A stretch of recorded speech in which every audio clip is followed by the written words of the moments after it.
Welcome to The Actor's Choice, where the actors and actresses have a chance to talk about themselves and their careers. Join us now for the next hour as we explore the marvelous industry of acting by actors and actresses from today's exciting show business world. And now, direct from Hollywood, here's your host, Ron Brewington. Hi, everybody. I'm Ron Brewington, and welcome to The Actor's Choice. Roll it, Tony.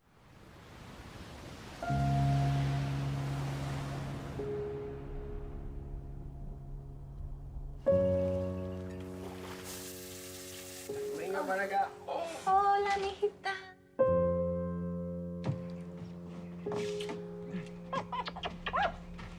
Te amo. Te amo.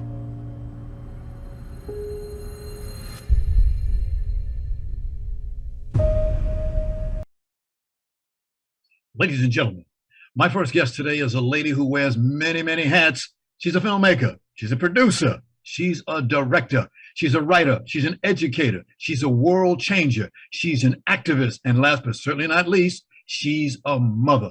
This lady has been all over the world doing what she loves so dear. That is being a filmmaker. Ladies and gentlemen, please welcome Nadia Voukitchevitch. Yes, Voukitchevitch. Yes, hi. Greetings, Nadia, and welcome to The Actor's Choice. Thank you. I see you consider yourself a global citizen, and I'm told. Yes, I do. Tell us where you were born, please. Well, I was born in New York City. Yay, New York. I'm from New York. Oh, well, there you go. Fellow New Yorker. Yep. Yep, uptown. And, I was born in a walk-up brownstone on the fourth floor. And, back in that day, my parents decided to have a home birth. So I'm one of five. So I come from a numerous family. And, we lived in this quite friendly neighborhood for families in Murray Hill. So you might be familiar with that near Kitch Bay. And I also spent 5 years of my life in Haiti and then another 8 years in Spain, which is why I learned how to speak Spanish. And when I was at Sarah Lawrence College, I took my junior year at St. Petersburg, Russia, where my grandmother, my namesake, was actually born. And I've been living in LA now for about 18 years. So, but I still consider myself a New Yorker at heart and, Excellent.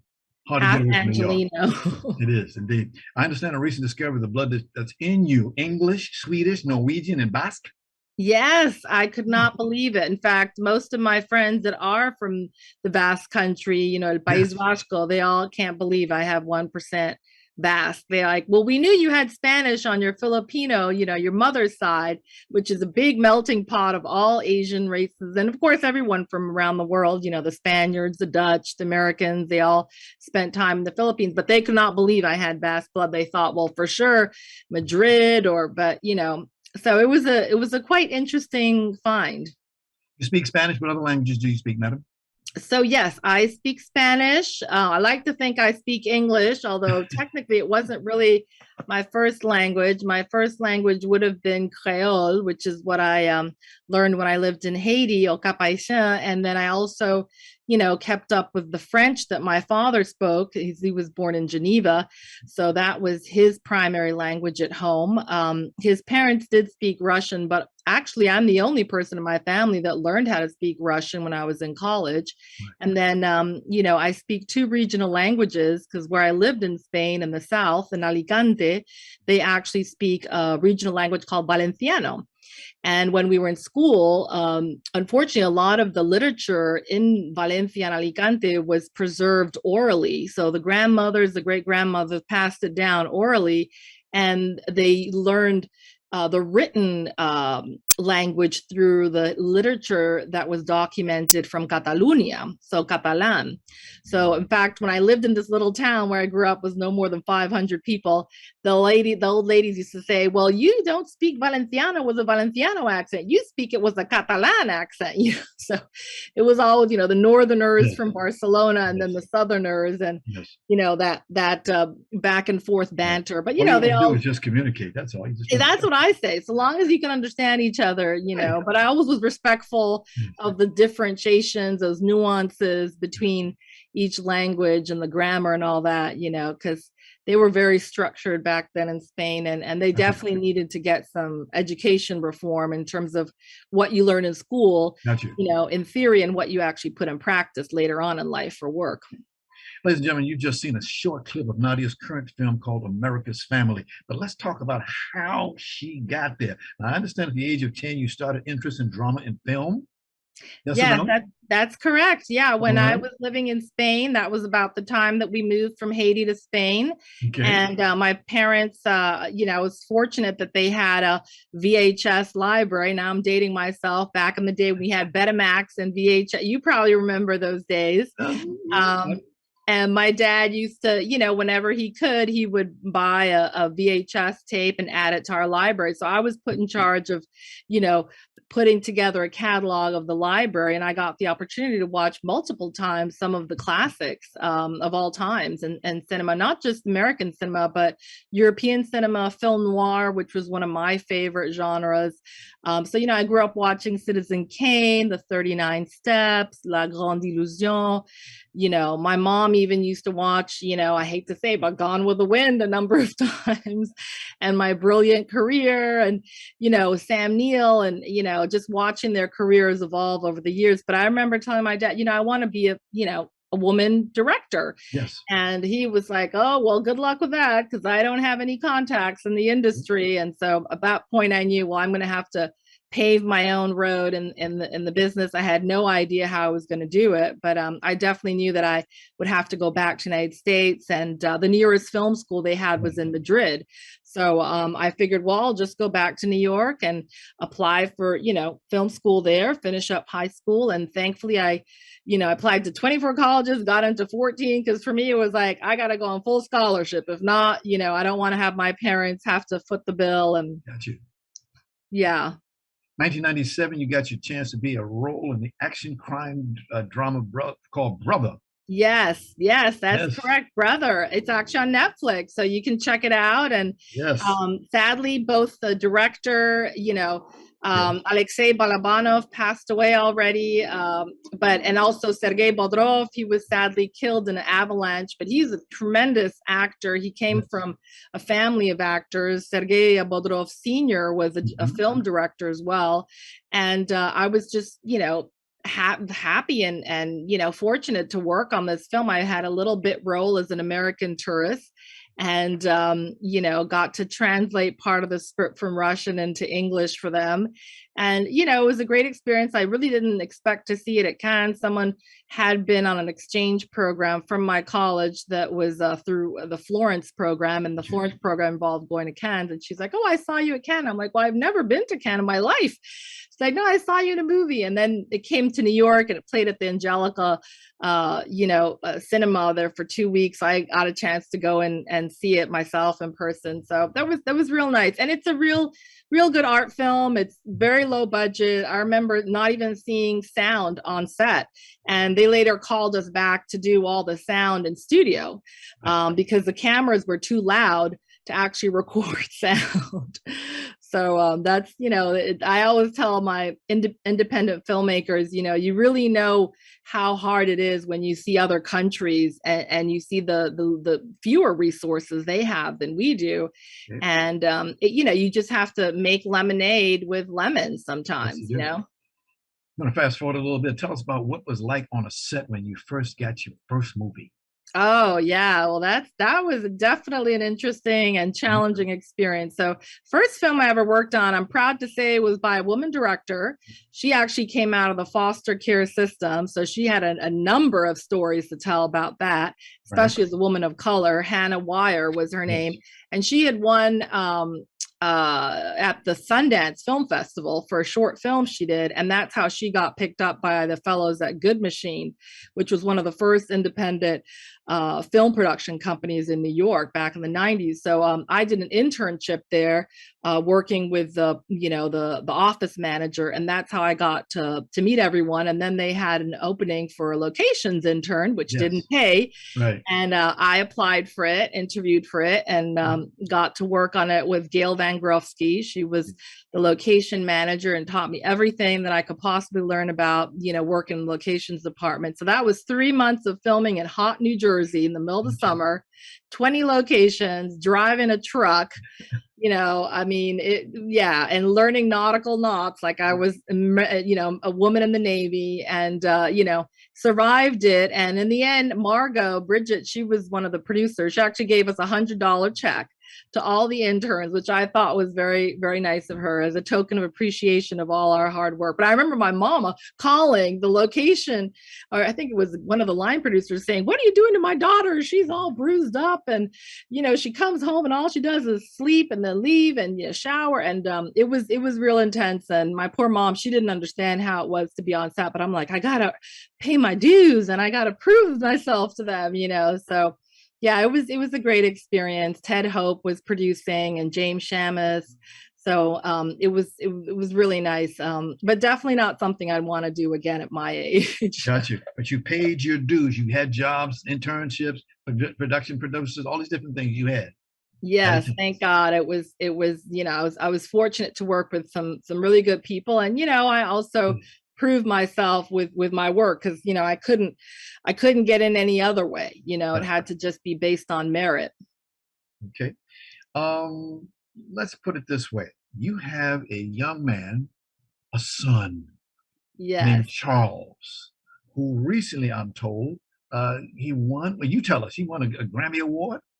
Yes, he did. He's been singing in the National Children's Chorus for about 6 years now. And just a couple of months ago in Vegas, they won a Grammy. Oh, right. Yeah, for best musical chorus. So I was very impressed and surprised, did not expect it. They have a great artistic director, and Lucas McFarden, and he's been directing them for a number of years. So done a brilliant job. And they have a couple of young composers that sing, who also have been able to have their music performed as well.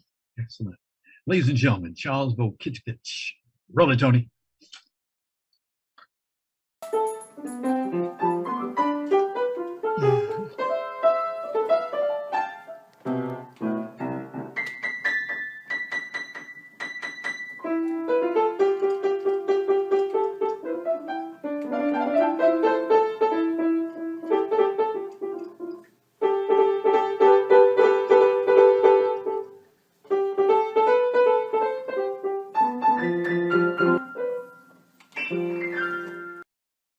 Yeah, all right. Cut off the old block. That's what we call him. Yeah. We only got a few more moments left, but ladies and gentlemen, Nadia Films proudly presents America's Family. Roll it, Tony. Freedom is buried in me and it's calling out from some. Yo voy a regresar a la casa. Y tu hermano puede enviarte de regreso a Los Ángeles. Es posible, estés traslado en tu pueblo. Señor, todos Los Ángeles.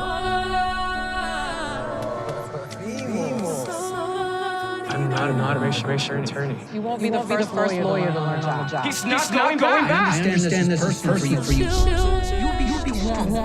Fight. Right now, on what we've got, I'm it. All right. Looks like a lot of great work went into that. You were the producer on the show? Yes, I was. Well, we are out of time, unfortunately. I want to thank you, Nadia. I see that you're going to have one heck of a future, lady. Thank you. I appreciate it. Well, thank you for having me on, Ron. Indeed. Well, of course, my thanks to Spada Public Relations. Good folks over there.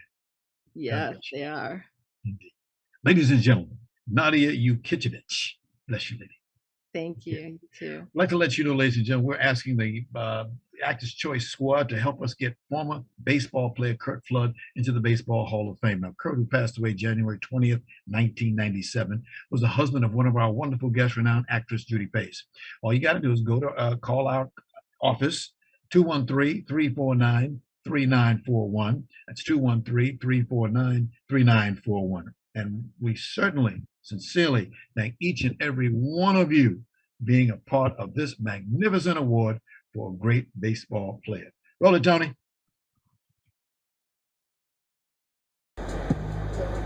OSGO. EVT in England, I'm a straight up G. I want All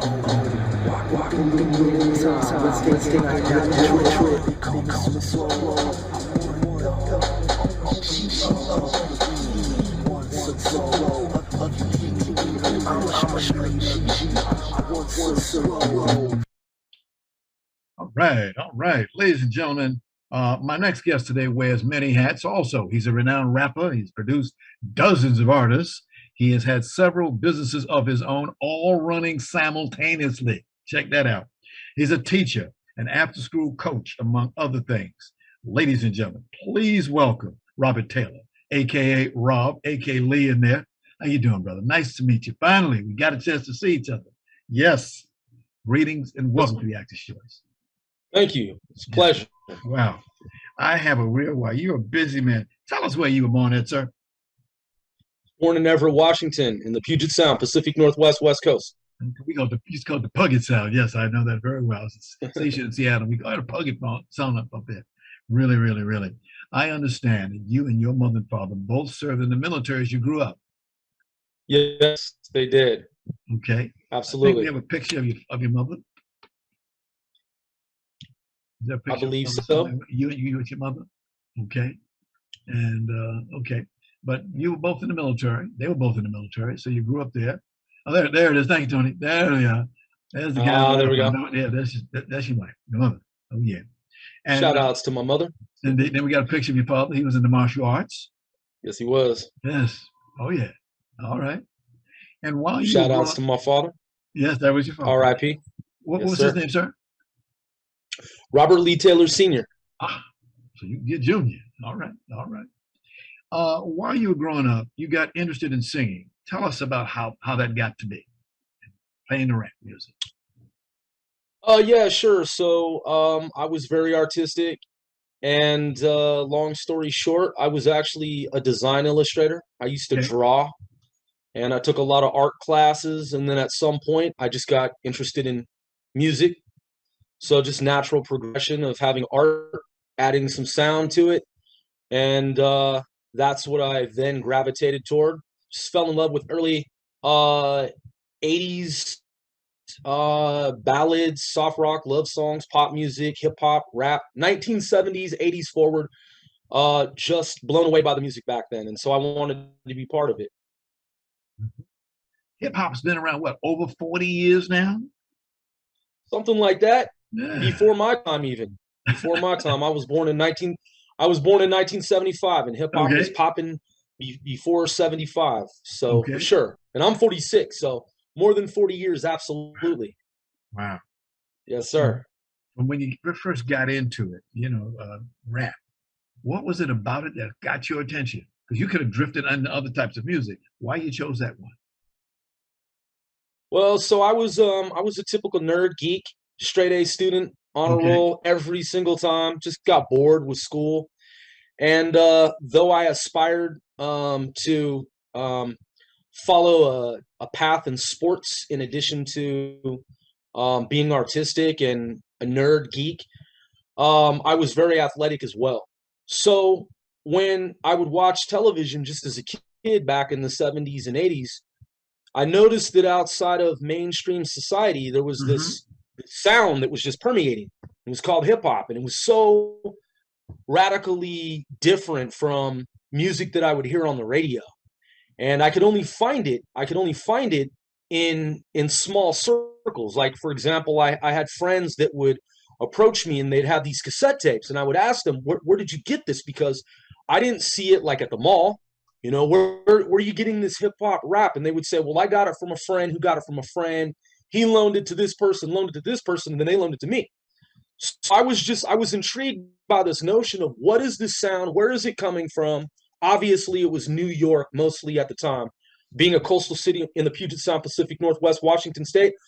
So there's this opposite coast where when I would watch cartoons and Sesame Street and these shows that were designed for kids, a lot of those shows were also based out here in New York on the East Coast. So I gravitated toward that. I was drawn into it. It intrigued me. And again, I wanted to be part of it because it was just so awe-inspiring. So different. Different, from mainstream society, from the norm. But you got in the groove. You started your own record company. Tell us about that. Yes, sir. So, long story short, there is that in 1986, when I was in junior high school, just a couple of years out from high school, when hip hop, rap music, urban music, R&B really started to boom and had come over into the mainstream and kind of blended with, mainstream society where it was more acceptable and someone wasn't necessarily considered antisocial to be listening to whatever rapper was on the radio at the time. And then, of course, the inception of Yo MTV Raps. So there were a lot of individuals like myself, like me, back then, who were joining artistic writing groups, flowetry, poetry, writing poems, getting together in parks, at schools, recess, playgrounds, at home. And we would rehearse and try to mimic and emulate what we would see on television and what we would hear on cassette tapes and albums back then. So flash forward to about a year and a half before I graduated from high school. I graduated from Everett High School in Everett, Washington in the year 1993. And so a couple of years out from high school, my friends and I from my neighborhood, we had formed this this organization of writers and rappers and breakdancers, folks who were artistic, and we came together and we decided to codify it in some way. So I spearheaded that, and I said, let's put a name to this thing. So we came up with the name for the record label, and that preceded graduating from high school. And then the end of that long story is that that was 93. So 2 years after high school, I went and I officiated it by obtaining my business license with the city, state, got my TIN, federal taxpayer identification number, and we started a label. Rest was history. And tell us again the name of the record company. AONN Records. AONN Records. All right. Yes, sir. Is that still inactive? It's an active label right now? It is. So AONN Records, the simple acronym, it stands for Access One Network Northwest. At the time, our focus was Northwest artists that were not known to most of America, North America, and the world at large. Yeah. A lot of artists were popping in the dirty, as we call it, the dirty South. And I'm a huge fan of Southern hip hop, playeristic Cadillac funk music, as it was and has been called. And then, of course, the Mecca, New York, and then in between, the Midwest. I lived in Chicago for some time. I have family there as well. So the Pacific Northwest, even to this day, it's still gaining traction as other parts of the country have already had this extensive history of their artists and their successes and whatnot. So yeah, we were, after Sir Mix-a-Lot, we were one of the first labels to really start to gain momentum in the tradition of hip hop rap in the Pacific Northwest in any kind of formal sense. Now, and I sold the label too. You did? Yeah, just for the official record. Yeah. So my business partner, YC1 is his moniker. Young Chili, aka YC1. He's been a friend of mine since childhood. We were, teenagers in the neighborhood, and later young adults. And at some point, we decided that it would be best if he took up the reins. I'm still the founder. We still work together. We're still, in business, but he's currently the CEO and owner of AONN Records. Okay. By the way, what is your title? What do you go by? Your moniker? Oh, my moniker, my street name is One Sir Grove, Grove. Outstanding. Yes. Outstanding. Let's move forward because we're running out of time a little bit. You met a lady years ago, Yayoi Winfrey. Yayoi. Yes, Yayoi. You guys got together and did some things, didn't you? We still work together. In fact, we're working on some film projects right now to this right now to this day in 2022. 29 June, moving forward. She used to do a project called War Brides of Japan. She's been doing that for years. War Brides of... What's the storyline about? So War Brides of Japan is just as the name suggests. It's women who, unfortunately, they, had gone through, the circumstances of having been in war during wartime. Mm-hmm. Women who became brides during the war between the United States and Japan. Our country, the United States, was attacked. And so we were at odds with Japan. Simultaneously, as the war, progressed and went on, there were American GIs who were marrying, women, taking brides from Japan. And so there's a whole history there. And she explores that. And she made 5 films, actually, in relation to that history. So there are technically 5 films of hers that one can find on the subject on IMDb and across the internet. We just happen to have a cut of one of those films that you talked about. Nice. Roll it, Tony.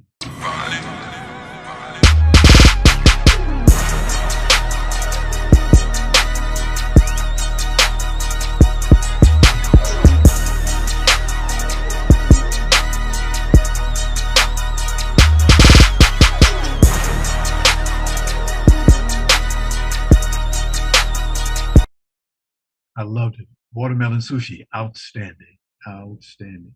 It's good when you see people like you and her who put their minds together and have messages that you want to tell people. Because a lot of people walk around, they don't even know what's going on. They have no clue. And the only way you can get that information is from people like you. Thank you. Appreciate it. Much. Now, are you guys working on any additional projects right now, to your knowledge? We are. Good. We are. In fact, there is a project that's been long in the works, and it's actually Yayoi brainchild, Watermelon Sushi, okay. which precedes War Brides of Japan. Okay.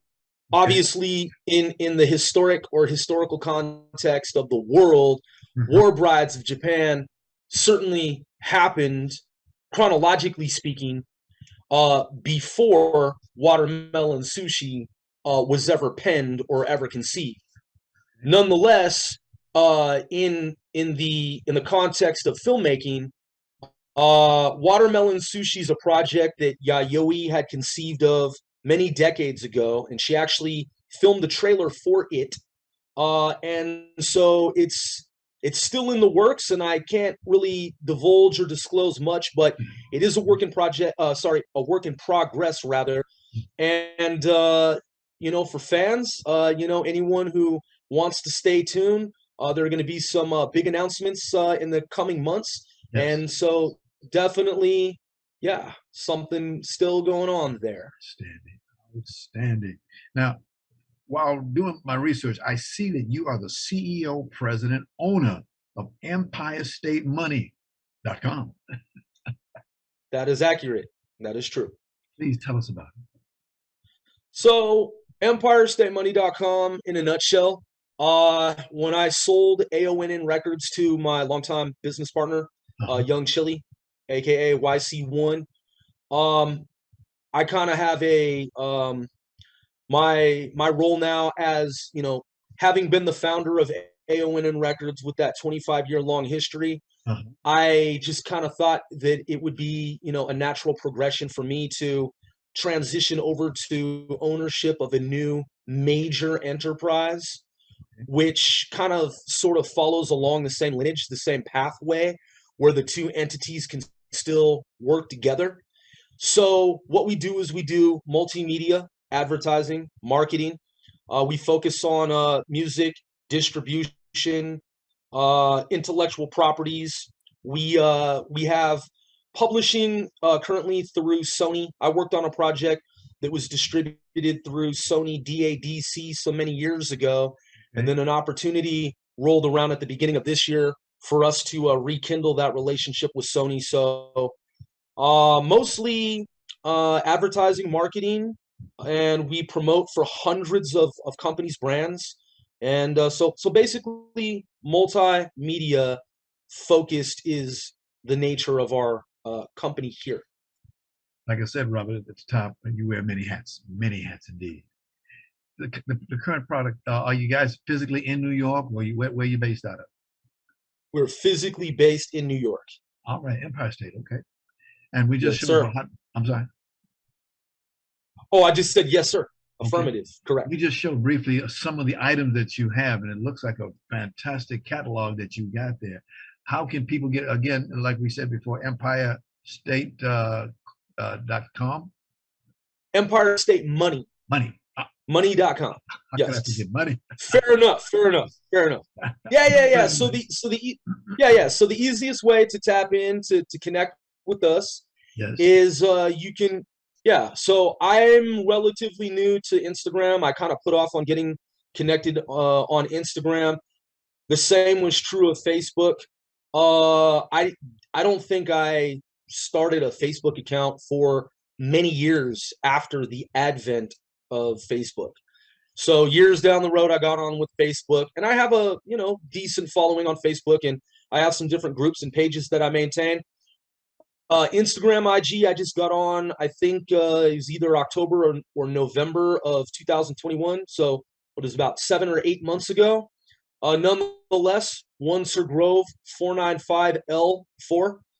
And from there, you can find links to my WordPress, videos that we've done, music that's available worldwide, 140 plus countries. The clothing line, which is FAR, it's Farther East World, which is our own clothing line. So yeah, it's available and not hard to find. But I want to thank you for giving us a great insight into the lot of projects, and we hope that you will continue your marvelous career. Thank you so much for stopping by today. As we say, hang on in there. Indeed. Thank you, Ron. Appreciate it, man. Appreciate you. Ladies and gentlemen, Robert Taylor. Indeed. This is the Actor's Choice. I'm your host, Ron Brewington. Roll it, Tony.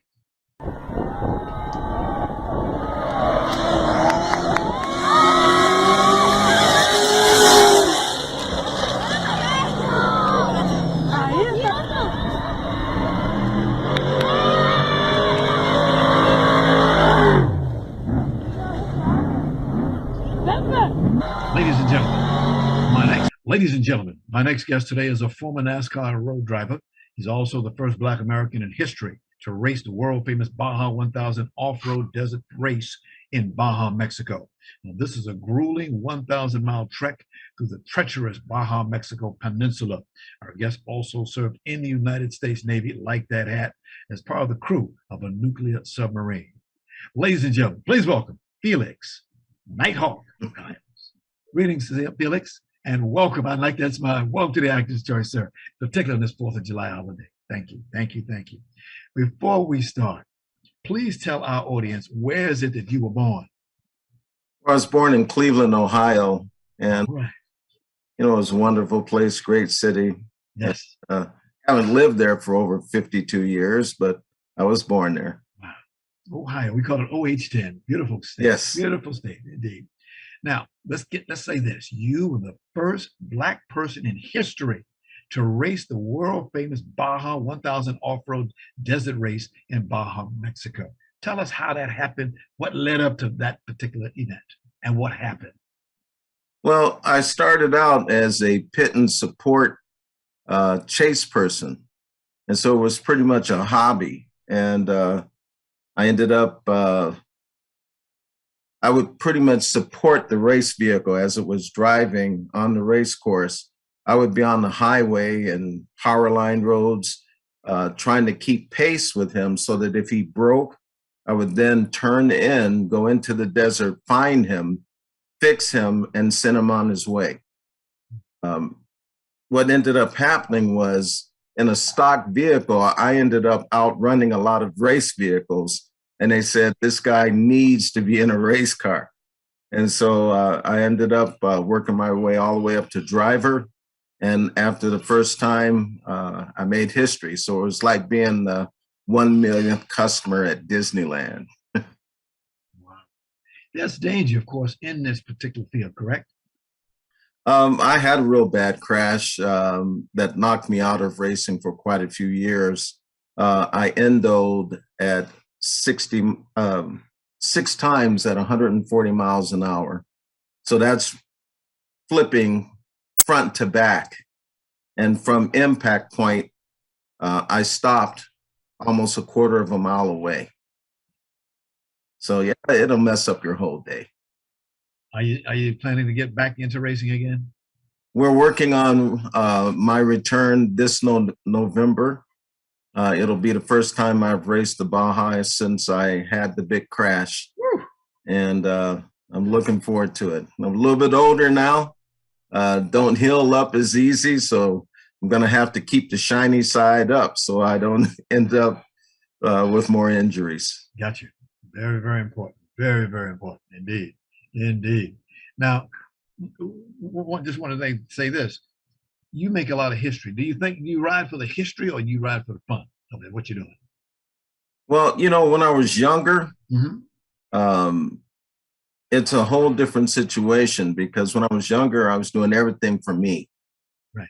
But when I got hurt and I couldn't drive, and then I changed my mission to helping others, I ended up doing so many different things for so many causes and different programs, charities, to the point now my big deal is helping my brother and sister veterans, those that have had injuries, those that are fighting their demons from, being exposed to painful situations, and homeless veterans as well as wounded warriors.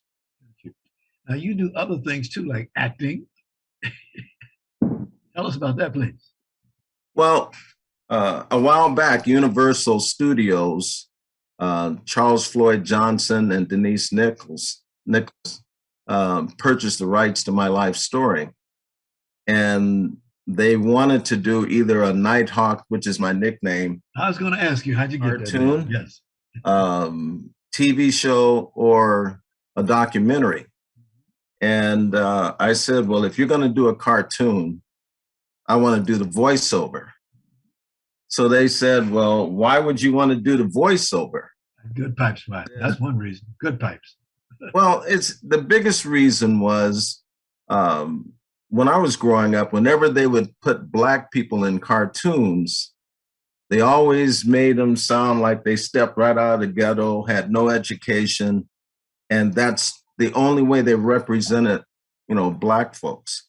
And I wasn't having it. So I said, if you're going to do it, I have to do the voiceover. How's the progress coming on that situation? It's been a while. I have the rights back now. So yes. I'm working with someone right now that wants to do a real big documentary on me. We haven't broken the news yet, but it's a huge person that you know very well. Okay. You have what you call your favorite truck. Can you show that picture, Tony? You and this truck have been around together for a long, long time. Yeah, that's pretty cool. Yeah, yeah, that one was in the Peterson Automotive Museum, which is the largest automotive museum in the country. It was inducted into that museum, but the unfortunate thing was we had a 1-year contract to have it displayed, and we were going to have celebrations and parties and everything around the truck. The pandemic hit. The whole year was stuck in the pandemic, so the vehicle's no longer there. But got it. We just happen to have a clip of you taking it into it. Oh, that's pretty cool. Oh.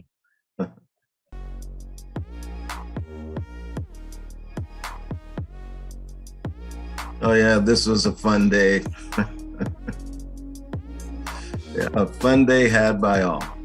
And I tell you, it's such an honor because people pay like 35 to 40 grand to have their vehicles displayed there. And I was invited because I made history. And so it was an honor. and that's Dana Daig there. He's the guy that made a lot of this possible. Let's go to one of my favorite subjects, the United States Navy. Like you served in the Navy, I served in the Navy. So thank you for your service, sir. And thank you for yours, sir. Thank you, sir. Thank you. Tell me, what was your job? Tell folks about what was your job in the Navy? Well, it's crazy. My very first job was driving a $1 billion submarine, nuclear submarine.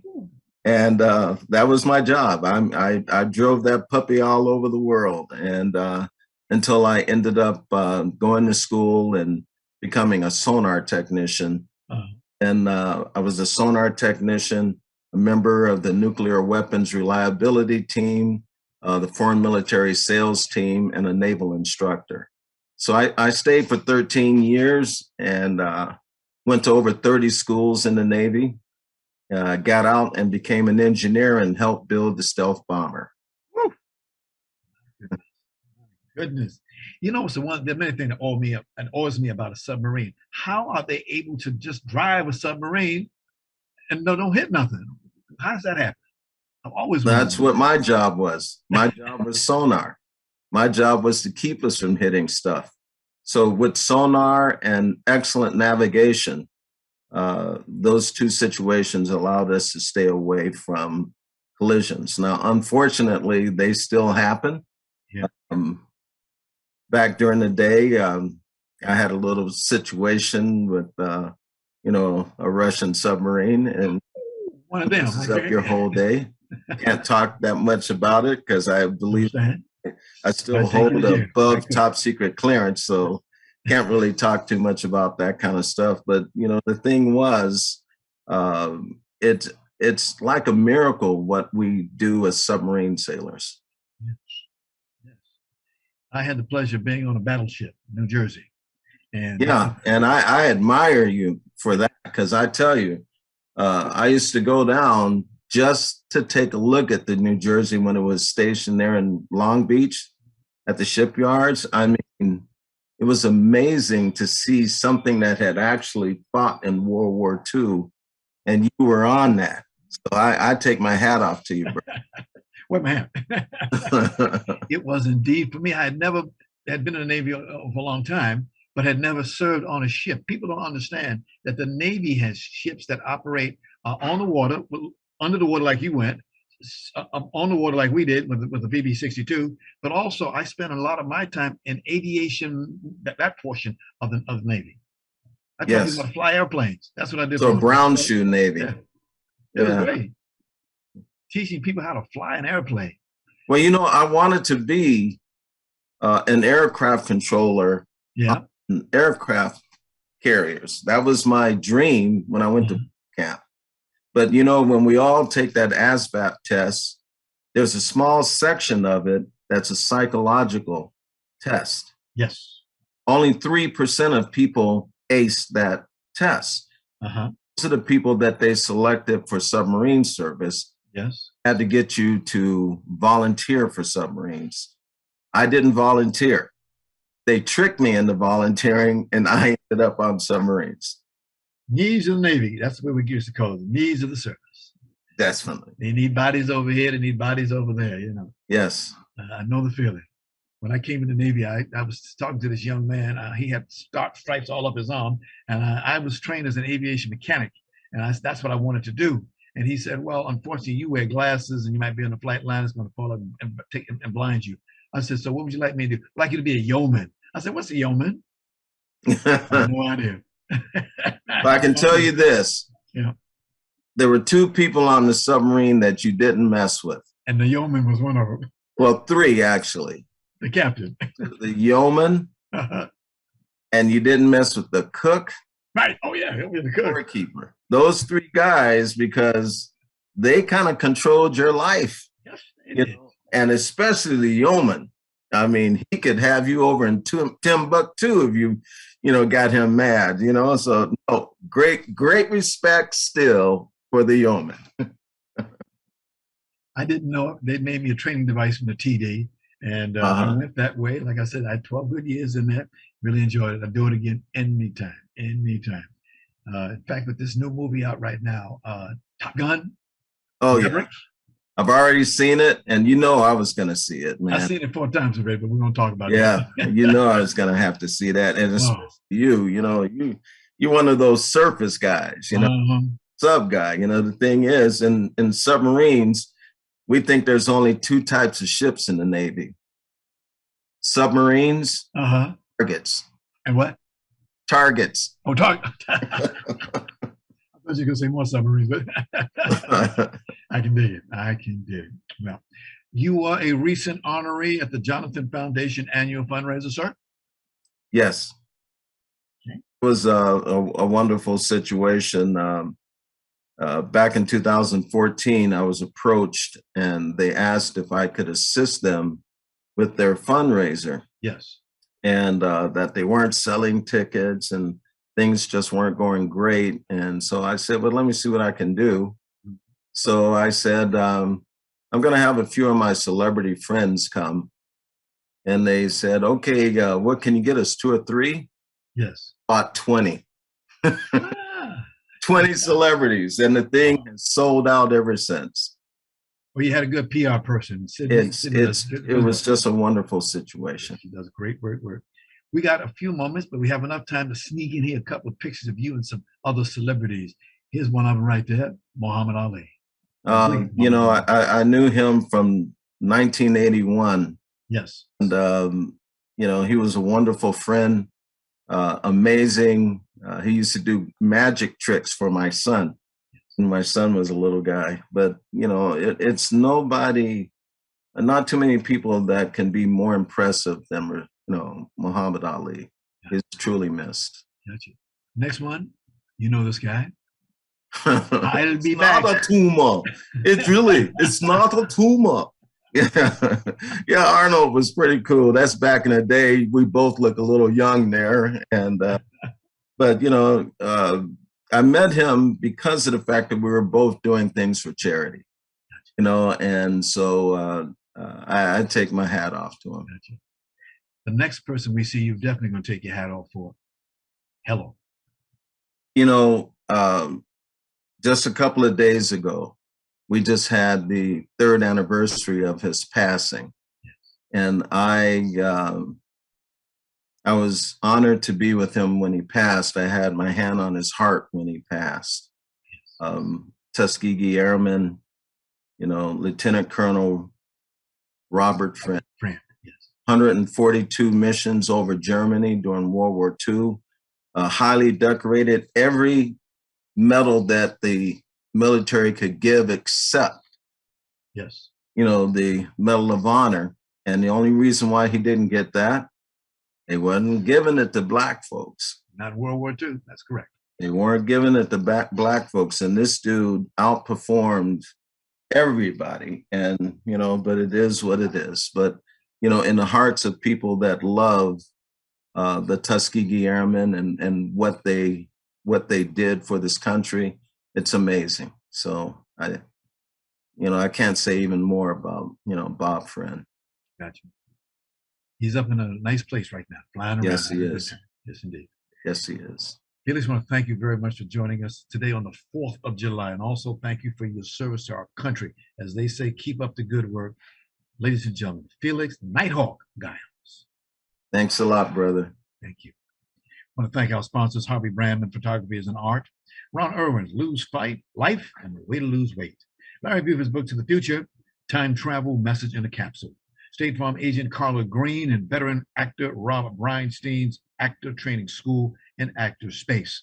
Much thanks to our guest today, filmmaker, producer, director Nadia Voukitchevitch, rapper, producer Robert Taylor, and NASCAR off-road race car driver and actor Felix Nighthawk Giles. And of course, special thanks to our ever-growing audience. Be well. See you next time.